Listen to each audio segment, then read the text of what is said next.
Day 33 digital marketing. இங்க நம்ம வீடியோல என்ன பார்க்க போறோம்னா key elements of on page SEO னா என்ன சொல்லி பார்க்க போறோங்க. அதுல என்னென்ன ஸ்டெப்ஸ் இருக்குங்கறத நம்ம டீடைலா பார்ப்போங்க. அதுல ஃபர்ஸ்ட் ஸ்டெப் தான் content optimization அப்படினு சொல்லுவாங்க. இந்த processல நம்ம என்ன பண்ணுவோம்னா நம்ம டார்கெட்டான keywordsலாம் எடுத்து அத ஒரு keyword return content-ஆ ரெடி பண்ணி நம்ம வெப்சைட்ல அப்டேட் பண்ணுவோங்க. இந்த மாதிரி content related-ஆ என்னென்ன process பண்றோமோ அது எல்லாமே content optimization சொல்லி இந்த processல வருங்க. இதுல செகண்ட் டைப்பா இருக்கிறது என்னன்னு பார்த்தோம்னா meta tags அப்படினு சொல்லுவாங்க. அதாவது நம்ம வெப்சைட்ல செப்பரேட்டா வெப் பேजेस இருக்குங்க. அதுல உள்ள ஒவ்வொரு வெப் பேजेस நம்ம ப்ராப்பரா டைட்டில் அண்ட் டிஸ்கிரிப்ஷன் கொடுக்கலாம். இந்த டைப்ஸ்ல நம்ம பாப்போங்க. இல்ல தேர்ட் டைப்ஸா இருக்குது என்னன்னு பார்த்தோம்னா ஹெடர் டாக்ஸ் அப்படினு சொல்லி சொல்லுவாங்க.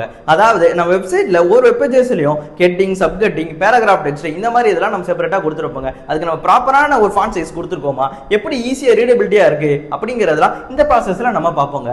இல்ல ஃபோர்த் டைப்பா இருக்குது என்னன்னு சொல்லி பார்த்தோம்னா இமேஜ் ஆப்டிமைசேஷன் அப்படினு சொல்லுவாங்க. அதாவது நம்ம வெப்சைட்ல உள்ள இமேजेस எல்லாம் கரெக்ட்டான ஃபைல் நேம் கொடுத்திருக்கா, கம்ப்ரஸ் பண்ணி இருக்கா, காப்பிரைட்ஸ் இஷ்யூ இல்லாம இருக்கா அப்படிங்கறதெல்லாம் இந்த இமேஜ் ஆப்டிமைசேஷன்ங்கற இந்த processல பாப்போங்க. இல்ல ஃபிஃப்த் டைப்பா என்னன்னு சொல்லி பாப்போம்னா லிங்க்ஸ்னு சொல்லி பாப்போங்க. இந்த டைப்ல என்னன்னு மேஜரா இருக்குன்னு பார்த்தோம்னா எக்ஸ்டர்னல் அண்ட் இன்டர்னல் லிங்கிங் சொல்லி சொல்லுவாங்க. இந்த இன்டர்னல் லிங்கிங் எப்படின்னா ஒரு யூசர் நம்ம வெப்சைட்டுக்கு வந்தானா ஈஸியா ஒரு பேஜ்ல இருந்து இன்னொரு பேஜுக்கு நேவிகேட் பண்ண முடியுதா அப்படிங்கிறது இன்டர்னல் லிங்கிங்ல பண்ணுவாங்க. இதே எக்ஸ்டர்னல் லிங்கிங் எப்படின்னா நம்ம பிசினஸ்க்கு ரிலேட்டடா உள்ள இன்னொரு பிசினஸ்க்கு நம்ம வெப்சைட்ல இருந்து அவங்க வெப்சைட்டுக்கு ஒரு லிங்க் மூலமா ஒரு லிங்க் பில்டிங் ஸ்ட்ரக்சர் கிரியேட் பண்ணுவாங்க. இதை தான் நம்ம லிங்க்ஸ்னு சொல்லி பார்ப்போங்க. இந்த மாதிரி நம்ம அடுத்து வர அப்கமிங் வீடியோஸ்ல ஒவ்வொரு ப்ராசஸ் என்ன அது என்னன்னு சொல்லி நம்ம டீடைலாவே நம்ம பார்ப்போங்க. இந்த மாதிரியான டிஜிட்டல் மார்க்கெட்டிங் ரிலேட்டட் வீடியோஸ் நீங்க ரெகுலரா பார்க்கணுமா இனிமே ஸ்கூல் ஆட்டக்க ஃபாலோ பண்ணுங்க.